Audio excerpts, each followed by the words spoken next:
네. 종교개혁에 큰 공을 세운 마틴 루터가 이런 얘기를 했습니다. 성도와 불신자를 구별하는 기준은 지나간 일에 감사할 줄 아느냐 모르느냐에 달려있다라는 얘기를 했습니다. 이 말은 정말 정확한 말인 것 같아요. 우리가 지난 1년을 돌이켜볼 때 기쁘고 감사하고 즐거운 일도 있었지만 또 반대로 괴롭고 슬프고 어려운 일들도 있었습니다. 그런데 예수 없는 사람들, 예수 믿지 않는 불신자들은 보면 대부분 기쁘고 감사하고 즐거운 일을 묵상하기보다는 슬프고 어려운 일들을 묵상합니다. 그러니까 잘 감사가 되지 않는 거예요. 그리고 그 사람들, 예수 없는 사람들이 감사하는 것은 내가 얼마나 가지고 있느냐, 내가 어떤 환경에 있느냐, 그것을 가지고 감사합니다. 그러나 우리 예수 믿는 사람들은 환경이나 조건으로 감사하지 않고 그저 예수님으로 감사하는 사람인 줄로 믿습니다. 그렇기 때문에 우리가 감사할 줄 안다는 거, 이것보다 더 큰 은혜가 없는 줄로 믿습니다. 청교도들이 메이플라워호를 타고 미국에 도착했습니다. 그리고 나서 얼마 지나지 않아서 이 종교의 자유를 찾아서, 정치의 자유를 찾아서 낯선 미지의 땅으로 온 그들이 절반 이상 굶어 죽고 병들어 죽었습니다. 기후 적응이 힘들고 가져간 씨앗들이 토양과 기후가 맞지 않아서 열매도 잘 맺혀지지 않는 거예요. 그래서 남아있는 사람들조차도 해마다 겹치는 흉년으로 고통을 당했습니다. 도무지 밝은 전망이 보이지 않는 거예요. 우리가 여기서 살아갈 수 있을까? 종교의 자유는커녕 우리가 여기서 이러다가 다 죽는 거 아닌가 하는 그런 두려움이 엄습해 왔을 때 그들이 금식 기도를 선포하고 경건한 신앙인들이 하나님께 매달렸습니다. 하나님, 우리가 신앙의 자유를 찾아서 하나님을 마음껏 예배하기 위해서 목숨을 걸고 이곳에 왔는데 우리가 이곳에서 뿌리 내리지 못하고 여기서 이렇게 다 죽어가는 이 상황을 하나님 돌봐주십시오. 우리를 좀 도와주십시오. 이렇게 금식을 선포하고 기도하고 이겨내고 기도하고 이겨내고 했던 것이 한두 번이 아니었습니다. 그런데 또다시 굉장히 어려운 형편에 놓이게 됐을 때 청교도들이 다시 한번 금식 기도를 해야 된다고 그렇게 생각을 하고 금식 기도를 언제부터 어떻게 할까 그걸 의논하는 자리에서 농부한 사람이 손을 들더니 잠깐만 제 얘기 좀 들어보십시오 하고 얘기를 하는 거예요. 그러면서 그 사람이 하는 얘기가 지금까지 우리가 금식하면서 하나님께 도와주시기를 간절히 기도했습니다.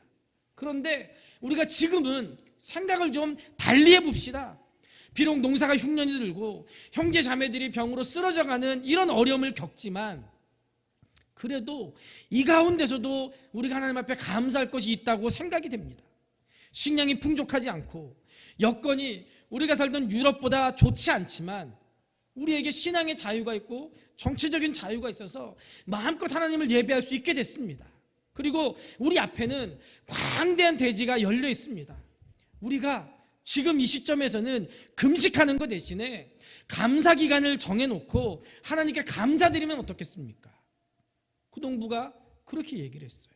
그리고 그 농부의 말을 들었던 모든 사람들이 그 말에 깊은 감화를 받고 은혜를 받았습니다. 그래가지고 금식기도 주간을 선포하는 대신에 감사 주간을 선포하고 하나님 앞에 감사한 것이 지금 추수감사주일의 기본 동기가 됐다고 합니다. 미국 사람들은 추수감사주일을 11월 넷째 주 목요일 날 지킵니다. 그때 가족들이 모여가지고 칠면조를 삶아가지고 그 칠면조 안에 우리가 삼계탕 안에다가 삼도 넣고 밤도 넣고 대추도 넣고 그리고 찹쌀도 넣고 이렇게 해서 삼계탕을 삶는 것처럼 칠면조 안에 많은 걸 잔뜩 이게 쏟아 부어놓고 그걸 삶아가지고 그걸 같이 뜯어 먹으면서 추수감사주일을 기념한다고 합니다. 그런데 우리나라는 보통 추수감사주일을 언제 지켜요? 11월 셋째 주일 날 지킵니다. 미국과 한 주간의 차이가 나는데 그 이유는 1885년에 우리나라에 처음 선교사님으로 오신 분들이 아펜셀러 선교사님하고 언더우드 선교사님이었어요. 이 선교사님들이 우리나라에 처음 들어온 주간이 11월 셋째 주일이었습니다. 우리나라는 선교사님들이 우리나라에 처음 들어온 그날을 기념하기 위해서 추수감사주일을 11월 셋째 주일로 지키고 있습니다. 그런데 요즘은 많은 교회들이 11월 셋째 주일이 너무 늦어요. 그래서 추수가 다 끝나고 난 다음에 추수감사절을 지키는 거 별로 의미가 없다. 또 성탄절하고 절기상 너무 가까워요. 그래가지고 추수감사절 지키고 성탄절 지키고 그러면 교회가 정신이 없으니까 많은 교회들이 우리 교회처럼 11월 첫째 주일을 추수감사절로 지키거나 아예 그냥 절기상 농촌에서 이 추수할 때를 맞춰가지고 그때를 추수감사절로 지키는 그런 교회들도 많습니다. 아무튼 정말 중요한 것은 날짜가 아니라 하나님이 우리에게 주신 은혜에 감사하는 거, 그것이 정말 중요한 줄로 믿습니다. 우리가 추수감사주의를 지키는 것은 그저 미국을 따라하는 것이 아닙니다. 성경에 의하면 첫 번째 수확이 났을 때 하나님께 드리고 감사해야 되는 규례가 분명히 성경에 기록되어 있습니다. 오늘 우리가 읽은 신명기 26장은 첫 열매 봉헌 규례라고 그렇게 정의할 수가 있습니다. 첫 열매를 거뒀을 때 하나님께 봉헌하고 감사하는 것은 청교도들이 미국에서 처음 시작한 것이 아니라 이스라엘 백성들이 가나안 땅에 들어가면서부터 시작된 일이고 하나님이 분명히 하나님을 믿는 백성인 우리들에게 명하신 일인 줄로 믿습니다. 그래서 교회는 우리가 지금 농사 짓진 않지만 1년 동안 지켜주시고 인도해 주신 그 하나님께 감사하기 위해서 추수감사주의를 신명기 26장의 근거에서 지키고 있는 겁니다. 오늘 본문 말씀은 특별히 모세가 모압 평야에서 가나안 입성을 앞에 둔 이스라엘 백성들, 특별히 광야에서 태어난 신세대들에게 한 일종의 고별 설교였습니다. 모세가 하나님께서 반석에서 이 반석을 가리키라고 명령하셨는데 모세가 이스라엘 백성들 때문에 화딱지가 나버려가지고 성질을 냈어요. 그래가지고 가데스의 무리바에서 하나님이 그냥 반석을 가리키기만 하라고 했는데 반석을 2번이나 땅땅 치는 바람에 모세가 그만 하나님의 영광을 드러내지 못했습니다. 그래서 모세가 가나안 땅에 들어가지 못하고 광야에서 120살의 나이로 하나님께로 돌아갔습니다.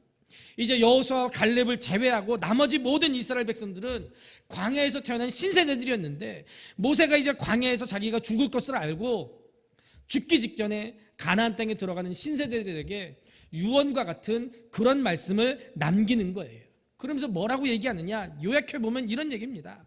너희들이 가나안 땅에 들어가서 농사를 짓게 되면은 그 다음에 가을에 첫 열매를 거두게 될 거야. 그러면 그 첫 열매, 그 만물 맨손으로 들고 가지 말고 광줄에 담아서 그냥 너 가고 싶은데 아무한테나 가가지고 감사하지 말고 제사장에게 가지고 가서 제사장이 그걸 받아가지고 하나님께 감사드려라. 그런데 만물을 하나님께 드릴 때는 그냥 행동으로만 감사하지 말고 반드시 하나님 앞에 입술로 감사합니다라고 고백하면서 해라 라고 그렇게 모세가 얘기하는 거예요. 여러분들, 감사는 마음으로 하는 것도 중요하지만 말로 고백하는 감사 정말 중요한 줄로 믿습니다. 그러므로 우리가 여러분들 감사할 때 마음으로만 감사하는 거 불충분합니다. 감사를 말로 표현할 수 있기를 우리 주님의 이름으로 축복합니다. 어제 저녁에 잠 자려고 12시 넘어가지고 집에 들어가서 누웠는데 집사람이 갑자기 사랑한다고 3번을 말하라는 거예요. 무슨 결혼식 하는 것도 아니고 계속 사랑한다고 3번 말해, 사랑한다고 3번 말해. 쳐다보면서 잠자야 되는데 미치겠더라고. 제가 최 씨의 곱슬머리잖아요. 누가 시키면 죽어도 안 해요. 하고 싶은 마음이 들다가도 하라고 그러니까 못 하겠더라고요. 그래서 꾹 다물고 있었더니 한 10여 분을 그렇게 저를 고문을 하더니 안 되겠다 싶어가지고 포기를 하더라고요. 그러니까 한참 있다가 지금쯤 자겠지 하고서는 사랑했더니 눈을 번쩍 뜨더라고요. 기왕 할 거 진작 좀 하지. 여자들이요, 왜 그래요? 자꾸 확인받고 싶어 하나 봐요. 근데 남자들은 어때요? 그거 말로 해야 알아? 뭐 자꾸 말하라고 그래. 얘기하라고 하면 수저도 못하는데. 그런데 하나님은 뭐라고 말씀하시는 거예요? 말로 안 하면 모르신대요. 그러니까 우리에게 너 나한테 감사하니? 그럼 감사하다고 한번 해봐. 감사하다고 해봐. 하나님이 우리한테 이렇게 말씀하고 있는 거예요. 우리가 얼마나 감사하다고 말을 잘 안 하는지 1년에 한 번 날을 정해가지고 야, 니네들 이날은 좀 마음껏 감사해봐라. 이렇게 우리에게 추수감사주의를 정하셨겠습니까? 여러분들, 우리가 하나님께 말로 감사하는 거 정말 중요합니다. 부모님께도 말로 감사하는 거 중요해요. 또 사람끼리도 말로 감사하고 말로 표현하는 거 정말 중요합니다. 물론 오늘 본문의 명령은 이스라엘 백성들 개개인에게 주신 거예요. 1절에 보면 누구에게 명령하고 있어요? 네게. 단수예요. 2인칭 단수를 사용하고 있습니다. 이것은 개인에게 준 명령이에요. 그런데 이스라엘 백성들 개인 전체 한 사람 한 사람이 이 명령에 다 순종하게 되면 결국엔 국가적인 행사가 되는 거예요. 그래서 결국 추수감사주일은 우리 모두가 하나님 앞에 감사하는 그런 절기로 지키라는 겁니다. 그러면서 오늘 모세가 우리에게 가르쳐준 감사 고백의 내용을 보면 4가지 요소를 포함하고 있어요. 우리가 하나님 앞에 감사할 것은 이 4가지가 포함된 감사해야 될 줄로 믿습니다. 먼저 첫 번째로 하나님께 감사하는 사람은 증거해야 될 것이 있다는 거예요. 3절을 보세요. 그때 제사장에게 나아가 그에게 이르기를 내가 오늘 당신 하나님 여호와께 아뢰나이다. 내가 여호와께서 우리에게 주시겠다고 우리 조상들에게 맹세하신 땅에 이르렀나이다 할 것이요 라고 말씀하고 있습니다.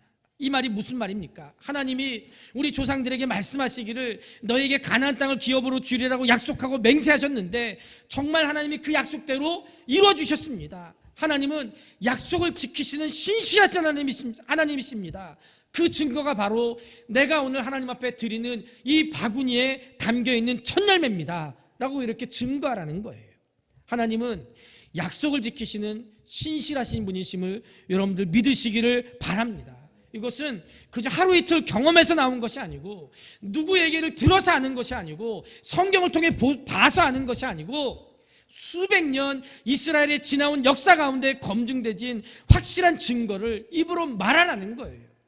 지난 1년 동안 우리의 삶을 돌아볼 때 순간순간 하나님께서 우리에게 행하신 그 일들을 돌아보면서 우리가 경험한 그 일들을 하나님 앞에 증거하고 감사하고 사람들에게 증언하라는 거예요.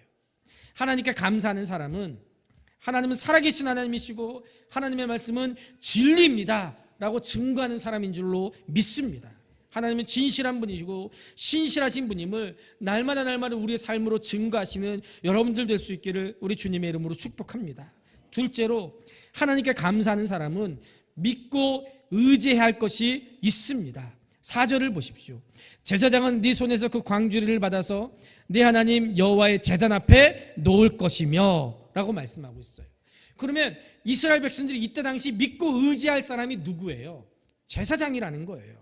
이스라엘 백성이 바구니에 담아서 만물을 가지고 나갈 때 그냥 아무데나 가지고 나가는 게 아니고 반드시 제사장에게 가야 됐습니다.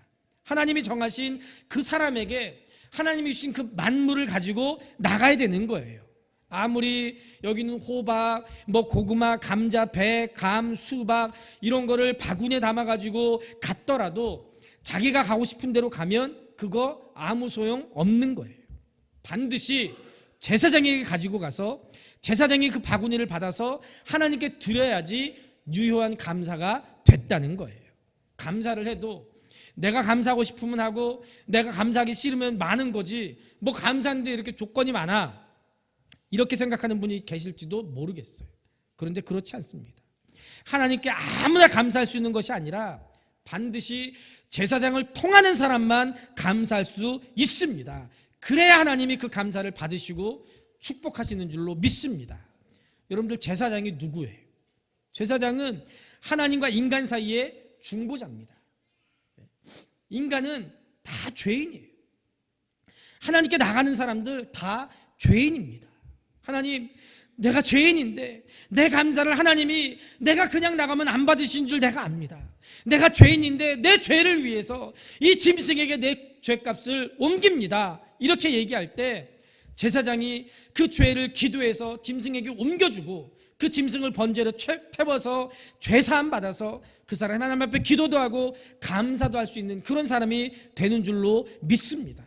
인간이 하나님께 본인이 원하면 바로 나갈 수 있다 이렇게 생각하면 안 돼요. 그럴 수 없습니다. 우리는 죄인이기 때문에 하나님께 아무도 거치지 않고 바로 나갈 수가 없습니다. 반드시 중보자를 거쳐야지 하나님께 나갈 수 있는 거예요. 그래서 첫 예물을 드리는 사람은 하나님 앞에 이렇게 말하는 거예요. 하나님, 제가 죄인이라 벌받아 마땅한데 중보자이신 제사장을 통해서 죄사함 받고 하나님께 나올 수 있는 것을 감사합니다. 저는 중보자이신 제사장이 있음으로 인해서 하나님께 감사할 수 있게 됐고, 제가 저주 대신 하나님께 축복을 받게 됐습니다. 이렇게 믿음으로 고백하는 거예요.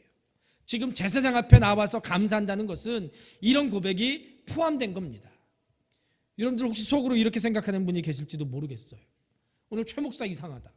전에는 목사가 하나님을 대신하는 사람이 아니라고 그러고, 목사가 똑같은 사람이라고 그러고, 목사를 통해서 하나님께 가는 게 아니라고 그러고, 목사 섬기면 안 되고 하나님 섬겨야 된다고 그렇게 얘기하더니, 오늘은 이상한 막 이런 가운 입더니 제사장을 통해서 제사장의 중보자라고, 저거 최 목사 좀 이상해진 거 아니야? 어디서 이상한 거 배운 거 아니야? 그렇지 않습니다. 여기서 말하는 제사장은 목사를 얘기하는 거 아니에요. 여기서 말하는 제사장은 천주교의 신부를 말하는 거 아니에요. 여기서 말하는 제사장은 누구예요? 예수 그리스도입니다.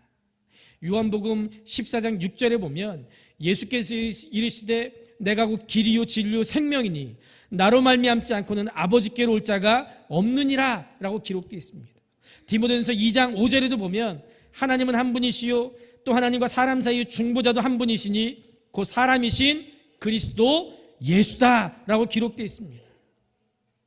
하나님과 우리 인간 사이의 중보자는 오직 예수 그리스도 한 분밖에 없음을 여러분들 믿으시기를 바랍니다.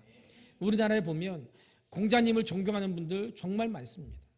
중국이 공산화되고 난 이후에 공자가 중국 사람인데도 불구하고 중국에서 공자를 숭배하고 공자를 연구하는 것이 금지되어 있다가 공자를 연구하는 일이 얼마 전부터 시작이 됐어요. 그런데 우리나라는 공자가 우리나라 사람도 아닌데 공자를 지금도 공자에게 제사 지내는 사람들 얼마나 많은지 몰라요. 물론 공자님 정말 훌륭한 분입니다. 그러나 우리와 동일한 인간으로 하나님과 인간 사이의 중보자는 될 수 없습니다.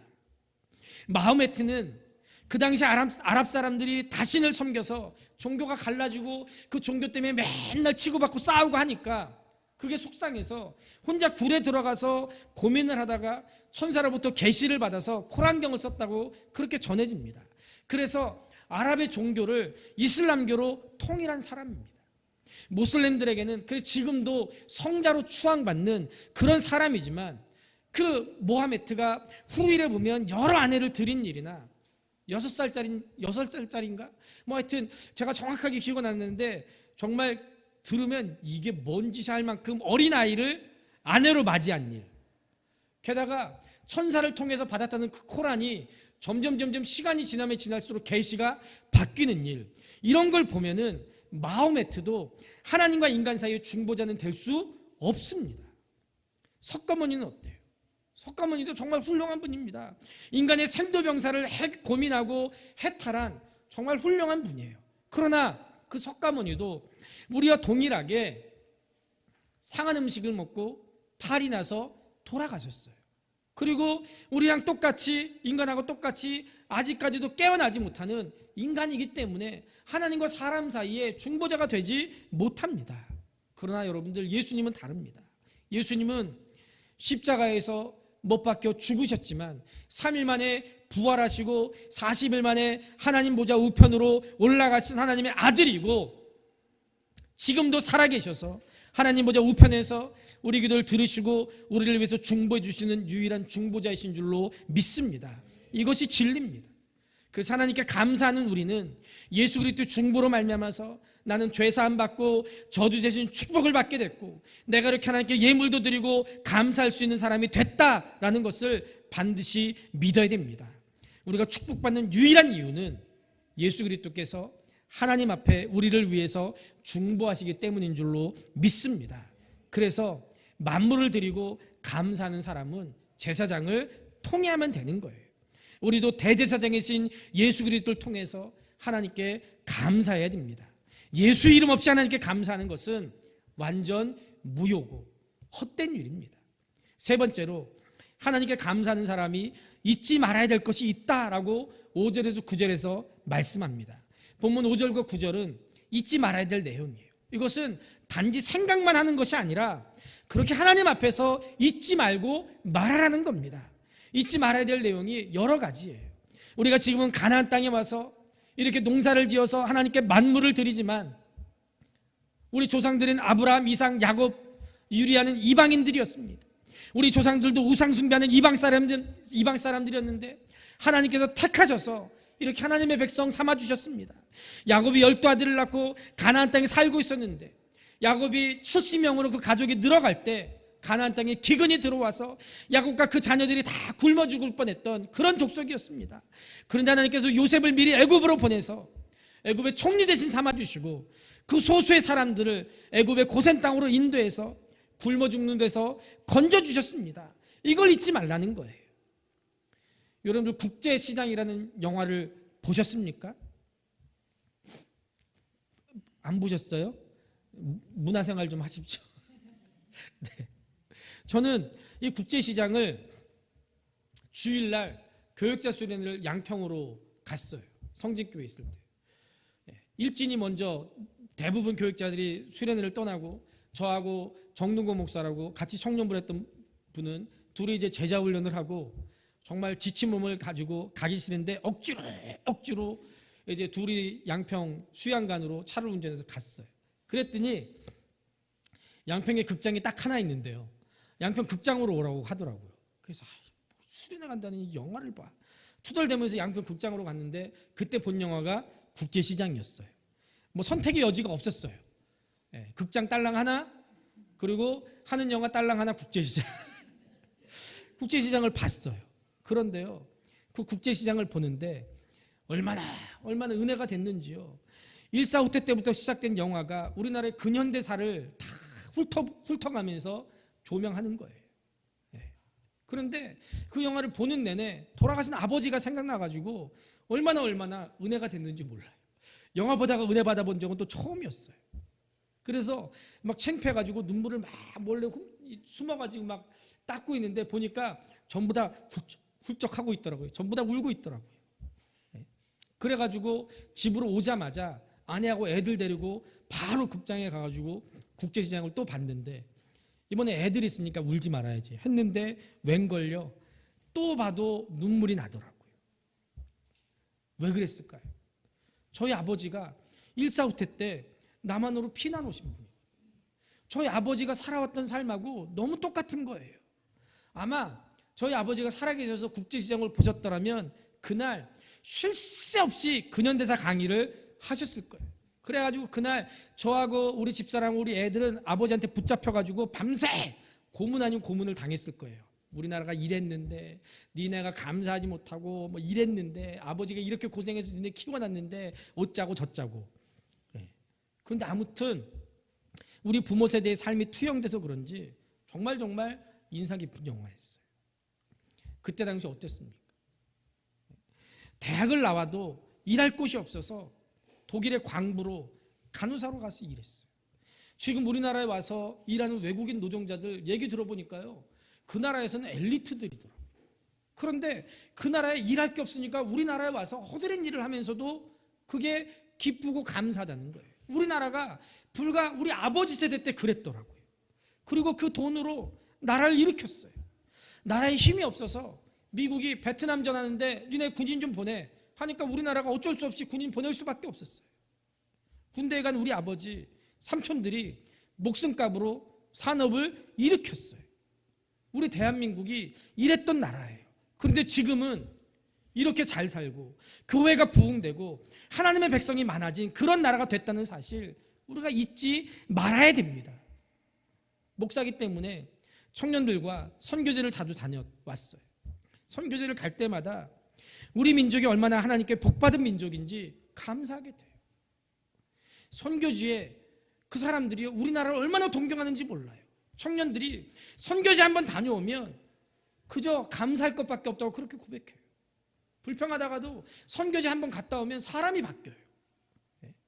이스라엘 백성들이 요셉 덕분에 애굽의 고센 땅에 와서 400년이 지나는 동안 인구가 70명에서 200만 명으로 늘어났어요. 그런데 요셉을 알지 못하는 바로 왕이 나와서 이스라엘 백성들이 이렇게 번성하니까 그냥 살려두면 우리 애굽이 이스라엘 판이 되겠구나, 그런 생각을 해서 노예로 삼고 고된 일을 시켰습니다. 국구성을 짓는 일에 강제 노역을 시켰어요. 이스라엘 백성들이 다름 아닌 바로 왕의 노예였습니다. 그렇기 때문에 감사하는 사람은 바로왕의 노예였던 사실을 잊지 말라는 거예요. 이걸 말하라는 겁니다. 스스로의 힘으로 결코 노예에서 해방될 수 없었지만 여호와께서 강한 손과 편팔로 큰 위험과 이적과 기사로 애굽에서 인도해내셨다는 사실을 잊지 말라는 거예요. 열재앙을 내리고 장자를 죽이고 홍해가 앞에 놓여 있어도 홍해가 갈라져서 맨 땅으로 건너게 하셨다는 사실을 우리가 잊지 말아야 된다는 거예요. 여러분들, 만약에 우리나라가 일본으로부터 지금까지 해방되지 않았다면 우리가 어떻게 됐겠습니까? 그런데 일본에서 해방된 거 우리의 힘으로 해방됐습니까? 아니에요. 원자폭탄이 그때 히로시마에 떨어져서 일본이 항복한 거 하나님의 역사입니다. 공산화되지 않고 민주화된 거 하나님의 역사예요. 저 같은 경우에 우리 부모님들이 1.4.5태 때 피난 올 때 집에서 기르던 짐승들한테, 가축들한테 모이를요 한 달치 그냥 주고 왔대요. 왜냐하면 한 달 있으면 전쟁 끝나고 집으로 돌아올 줄 알았대요. 저희 고모 할아버지가 돌아가셨을 때 장사 지내지도 못하고 그냥 피난 갔다 와서 장세 지내지 하고선 교회 분들 도움을 받아서 집 마당에 있는 우물에다가 잠깐 이렇게 숨겨놓고 오셨대요. 그런데 만약 생각해 보세요. 그때 저희 할아버지가 야, 피난 가지 뭘 피난 가? 우리 집 지켜야지. 우리가 종손이고 우리가 장손인데 가문 지켜야지 하고 그냥 거기 있었더라면 제가 지금 어땠을까요? 생각하기도 싫어요.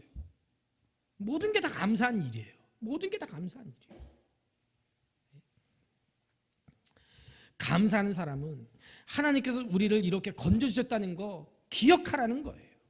젖과 꿀이 흐르는 가나안 땅에 들어온 것은 하나님의 인도하심이라는 사실을 잊지 말라는 거예요. 그 땅을 누구에게 돈 주고 사서 등기 이전해서 받았습니까? 그렇지 않아요.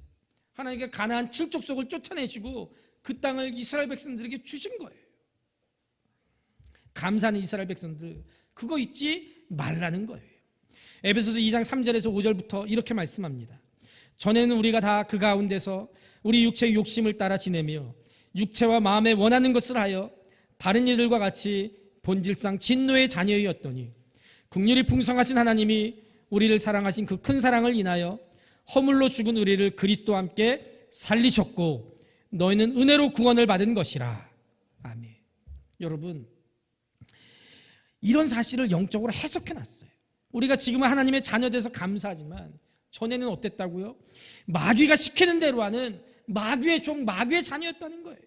우리가 전에는 죄의 종이고 하나님의 진노의 대상이었습니다. 그런데 하나님께서 은혜로 우리를 그 가운데서 건져내 주시고 구원해 주셨다는 사실을 생각하면서 감사하는 여러분들 될 수 있기를 우리 주님의 이름으로 축복합니다. 마지막 네 번째로 하나님께 감사하는 사람은 간구해야 될 것이 있는 사람입니다. 만물은 영어로 첫 열매라는 뜻입니다.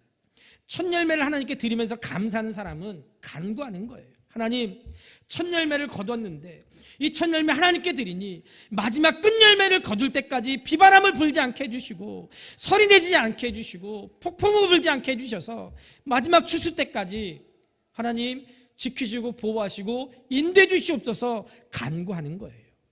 하나님은 첫 열매를 받으시고 남은 모든 추수를 성공하게 하시는 분인 줄로 믿습니다. 여러분, 하나님께 하나를 드리고 천을 받는 게 낫습니까? 아니면 하나를 내가 갖고 천이 망하는 게 낫습니까? 당연히 하나님께 하나를 드리고 천을 받는 게 낫습니다. 그런데 어떤 사람들은 하나 드리지 않고 자기가 가지려고 애를 써요. 그러면 하나님이 나머지 것도 다 가져가십니다. 우상과 귀신들을 보면요, 하나 남은 것까지도 전부 다 달라고 합니다. 그래서 우상과 귀신을 섬기는 사람 결국 모든 거 다 뺏겨버려요. 그러나 하나님은 우리가 하나님께 하나만 드려도 그 하나를 기쁘게 받으시고 우리에게 더 달라고 하지 않으시고 하나를 드리면 100으로 갚으시고 1000으로 갚으시고 만으로 갚으시는 분임을 여러분들 기억하시기를 바랍니다. 우리가 교회에서 하나님께 봉사하고 헌신했다고 해서 나 하나님께 많은 거 드렸어 이렇게 생각하지 마십시오. 우리의 일생의 모든 것을 다 드려도 그것은 하나님께 드리는 첫 열매에 불과합니다. 우리가 이 첫 열매를 드리면 하나님은 이 땅에서 그리고 영원한 내세에서 우리에게 주실 축복 억만 배보다 더 큰 줄로 믿습니다. 우리가 그 끝날까지 우리에게 주실 하나님의 축복을 생각하면 지금 드리는 감사는 첫열매고 아주 사소한 먼지보다 못한 그 정도예요.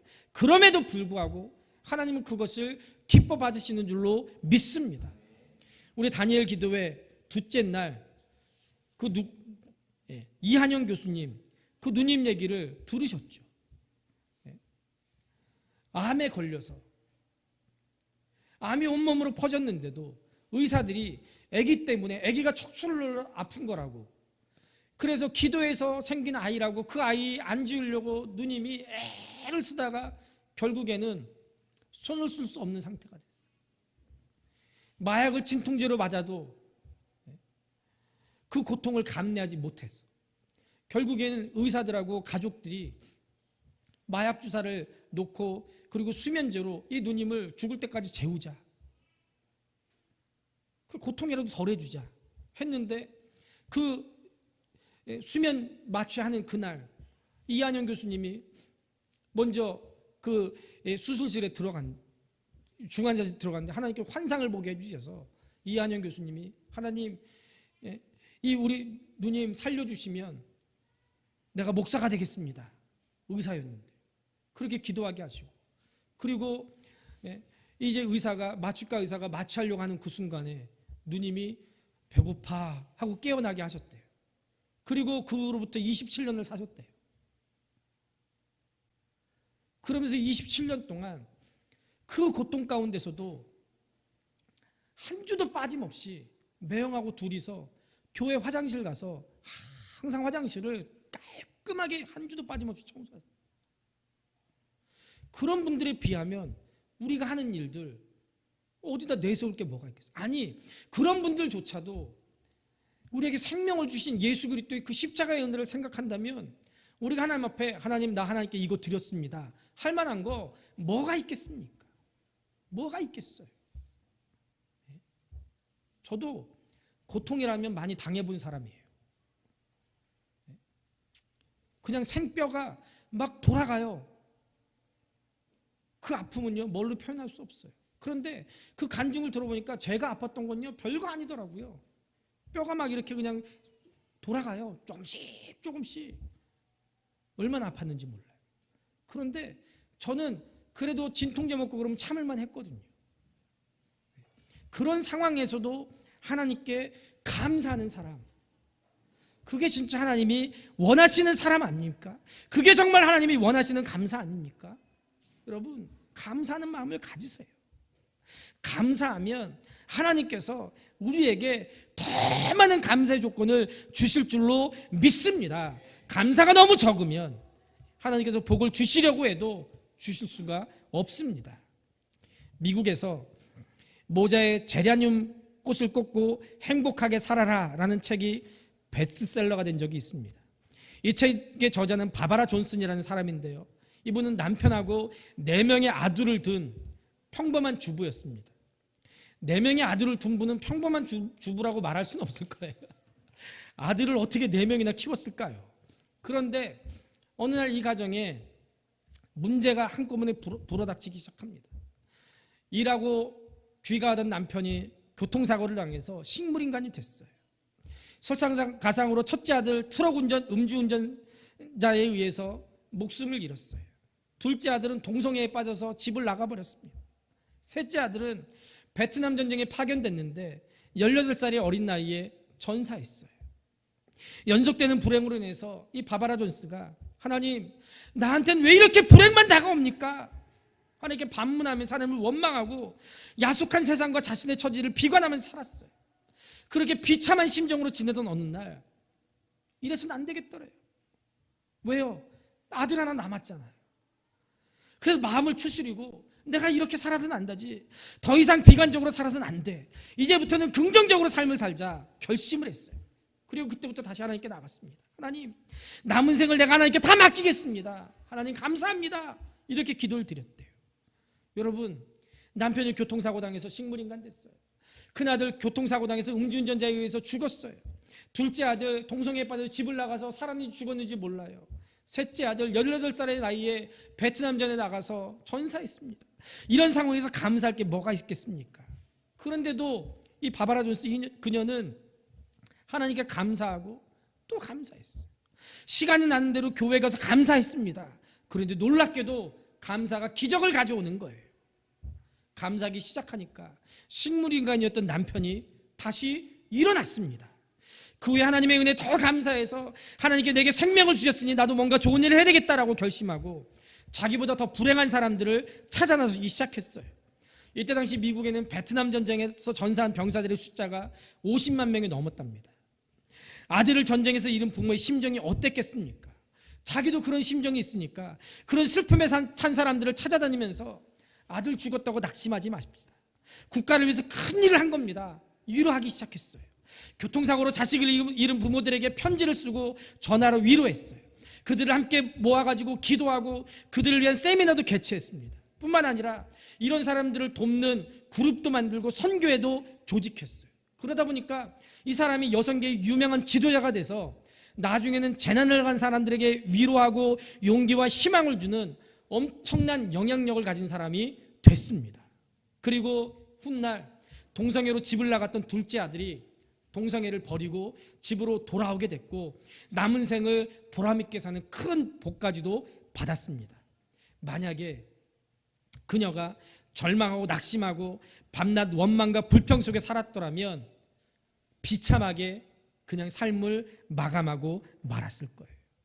그러나 절망적인 상황 가운데서도 하나님 바라보면서 하나님께 감사하고 또 감사했을 때 이 바바라 존슨의 인생이 완전히 새로워졌습니다. 기적이 일어났어요. 행복해졌습니다. 베스트셀러의 주인공이 됐고 존경받는 여성계의 지도자가 됐습니다.